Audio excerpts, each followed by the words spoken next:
Hola amigues, hola amics, som en Joan Manel Badell i ja torns aquí, després d'una pausa d'un parell de setmanes i d'un canvi d'escenari, que no xerraré del per què no, perquè la meva vida privada no li importa a ningú, ja torns aquí i vinc a xerrar de literatura, literatura salvatge.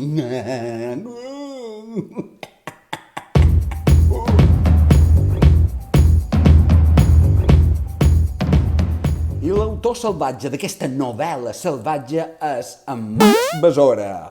Ha escrit poemaris com L'espectre electromagnètic i novel·les com Vulcano, com Les aventures i desventures de l'insòlit i admirable Joan Orpí, ho heu hagut de mirar perquè el títol és llarguíssim, i en aquesta darrera novel·la, La musa fingida, mos trobam tot tipus de personatges, des de hàmsters mutants passant per vampirs, i sobretot mos trobam en Mandy Jane, un personatge extraordinari. Només vos dic una cosa, si no vos agraden les pel·lícules de Tarantino, més val que no compreu aquesta novel·la ni la llegiu mai, perquè no vos interessarà, perquè aquesta novel·la va més enllà de les pel·lícules de Tarantino. I també la seva estructura.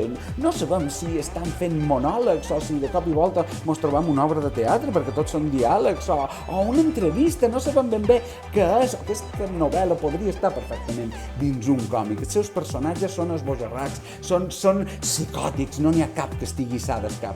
Sang i fetge, violència extrema, sexe extrem. Només vos dic que si un amic meu se posa a escriure això, li dic, però què putes escrius? Què és això? Doncs l'editorial Malalervas ho ha publicat i ho ha publicat molt ben publicat.